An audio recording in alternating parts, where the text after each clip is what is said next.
JDU अध्यक्ष ललन सिंह के इस्तीफे की खबर से कुछ ही देर के लिए सियासी सरगर्मियां बढ़ गईं। हालांकि कुछ ही देर में मंत्री विजय चौधरी ने इसका खंडन कर दिया। उन्होंने कहा, पार्टी में किसी भी तरह का कोई मतभेद नहीं है। ललन सिंह ने मीडिया में चल रही अटकलों को ये कहते हुए खारिज कर दिया कि मैंने रिजाइन नहीं दिया है। बिहार में 4.25 लाख नियोजित शिक्षकों को सरकार ने राजकर्मी का दर्जा दे दिया है। अब ये सहायक शिक्षक कहलाएंगे। मंगलवार को हुई कैबिनेट की बैठक में इस पर मुहर लगी। लोकसभा चुनाव से पहले इसे नीतीश सरकार का बड़ा फैसला माना जा रहा है।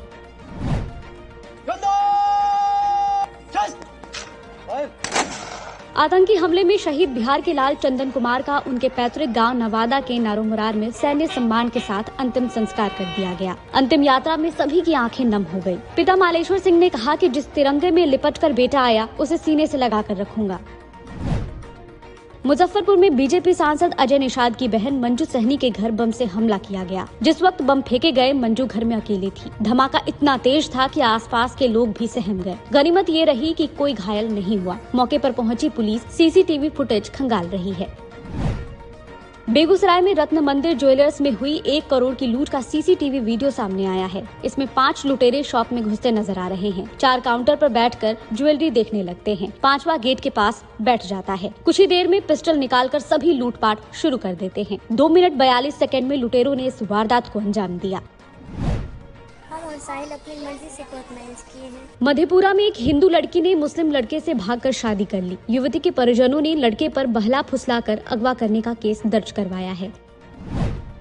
केवीसी में 5 करोड़ जीतने वाले मोतिहारी के सुशील कुमार शिक्षक बन गए हैं। बीपीएससी की शिक्षक भर्ती परीक्षा के माध्यमिक और उच्च माध्यमिक सेक्शन में उन्हें सफलता मिली है। सोशल मीडिया के जरिए उन्होंने इसकी जानकारी दी है। 2011 में सुशील केबीसी के विजेता बने थे। बिहार में कांग्रेस महागठबंधन के सामने लोकसभा चुनाव के लिए 10 सीटों की डिमांड करेगी। दिल्ली में बिहार कांग्रेस के नेताओं की पार्टी अध्यक्ष मल्लिकार्जुन खड़गे के साथ हुई बैठक में ये तय किया गया है। पूर्व अध्यक्ष राहुल गांधी भी इस बैठक में मौजूद रहे। पूर्णिया में एक साले ने अपने जीजा की पीट कर हत्या कर दी। दोनों के बीच गुमटी हटाने को लेकर विवाद हुआ था। एक दिन पहले ही दोनों के बीच मारपीट हुई थी। आरोपी चुन्ना यादव फरार है। बक्सर में सीआरपीएफ जवान राजन यादव की बर्थडे वाले दिन ही हार्ट अटैक से मौत हो गई। पिता ने तबीयत खराब होने पर भी काम करवाने का आरोप लगाया है। उनकी तैनाती मध्य प्रदेश के शिवपुरी जिले में थी। मंगलवार को पार्थिव शरीर तिरंगे में लिपटा उनके पैतृक गांव पहुंचा। राज्य सरकार ने पंचायत और विभिन्न नगर निकायों के अंतर्गत नियोजित शिक्षकों को सरकारी कर्मचारी का दर्जा देने के लिए विशेष नियमावली को आज मंजूरी प्रदान कर दी है। मुख्यमंत्री नीतीश कुमार की अध्यक्षता में मंत्रिमंडल की बैठक में इस आशय के प्रस्ताव को मंजूरी दी गई। इसके तहत 4.25 लाख नियोजित शिक्षकों को फायदा मिलेगा। इस संबंध में लिए गए निर्णय की जानकारी देते हुए मंत्रिमंडल सचिवालय विभाग के अपर मुख्य सचिव एस सिद्धार्थ ने बताया कि नियोजित शिक्षकों को अब विशिष्ट शिक्षक के नाम से जाना जाएगा। सरकारी कर्मचारी का दर्जा पाने के लिए उन्हें परीक्षा पास करनी होगी। राज्य मंत्रिमंडल ने प्रदेश में पर्यटन को बढ़ावा देने के लिए पर्यटन नीति 2023 को भी स्वीकृति प्रदान की। इस नीति में पर्यटन क्षेत्र को बढ़ावा देने के लिए आधारभूत संरचना, समावेशी विकास और निवेश को प्रोत्साहन देने का प्रावधान है। पर्यटन नीति में 10 करोड़ रुपए के निवेश पर 30% तक का अनुदान देने का प्रावधान किया गया है। वहीं 50 करोड़ रुपए तक की परियोजनाओं पर 25% सब्सिडी का प्रावधान किया गया है। मंत्रिमंडल सचिवालय विभाग के अपर मुख्य सचिव एस सिद्धार्थ ने बताया कि इस नीति का मुख्य उद्देश्य पर्यटन के क्षेत्र में राज्य में रोजगार को बढ़ावा देना है। राज्य सरकार ने सीतामढ़ी जिले में स्थित रीगा चीनी मिल को फिर से चालू करने और गन्ना किसानों को उनके बकाये का 51 करोड़ 30 लाख रुपए भुगतान करने को मंजूरी दे दी है। श्री सिद्धार्थ ने बताया कि लंबे समय से चली आ रही किसानों की मांग पूरी होगी। केंद्रीय पेट्रोलियम मंत्री हरदीप सिंह पुरी ने आज पटना सिटी स्थित हरमिंदर साहिब में आयोजित वीर बाल दिवस समारोह में हिस्सा लिया। उन्होंने गुरुद्वारा में मत्था टेका। बाद में उन्होंने संवाददाताओं से बातचीत में कहा कि इस पुण्य अवसर पर कार्यक्रम में भाग लेना उनके लिए गर्व का विषय है। बाद में केंद्रीय मंत्री राजभवन में राज्यपाल राजेंद्र विश्वनाथ आर्लेकर से शिष्टाचार मुलाकात भी की। सेना के शहीद जवान चंदन कुमार का अंतिम संस्कार उनके पैतृक गांव नवादा जिले के वारसिलीगंज प्रखंड अंतर्गत नारो मुरार में पूरे सैन्य सम्मान के साथ आज तड़के 3 बजे किया गया। इस अवसर पर सेना के अधिकारी, जवान और जिला प्रशासन के कई वरिष्ठ अधिकारियों के अलावा बड़ी संख्या में स्थानीय लोग उपस्थित थे। बिहार लोक सेवा आयोग ने शिक्षक नियुक्ति परीक्षा के दूसरे चरण के तहत आज उच्च माध्यमिक और माध्यमिक विद्यालयों के लिए 7 और विषयों का परिणाम जारी किया है।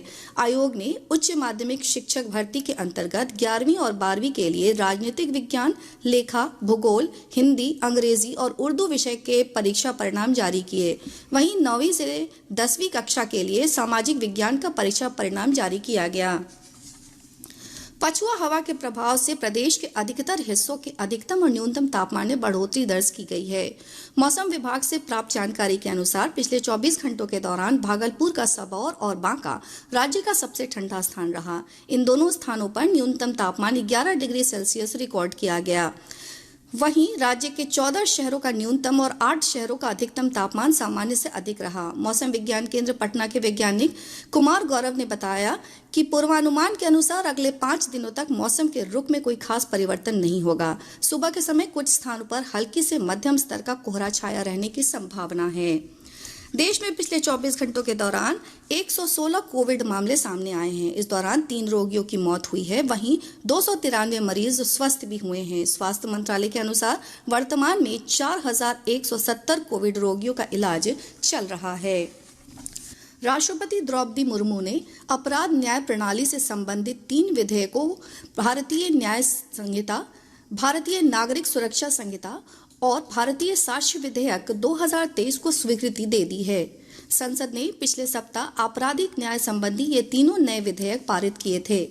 नए अधिनियमों में प्रथम सूचना रिपोर्ट से लेकर केस डायरी, आरोप पत्र और अदालत के फैसले तक की पूरी प्रक्रिया डिजिटल बनाने का प्रावधान है। नए कानून में उन्मादी भीड़ द्वारा हत्या, मॉब लिंचिंग में मृत्यु दंड का प्रावधान किया गया है। महिलाओं और बच्चों की सुरक्षा के कई प्रावधान किए गए हैं। भारतीय न्याय संहिता में 18 वर्ष से कम आयु की महिला से दुष्कर्म के अपराध में आजीवन कारावास और मौत की सजा का प्रावधान है। सामूहिक दुष्कर्म के मामले में 20 साल की कैद या मृत्यु पर्यंत जेल की सजा का प्रावधान किया गया है।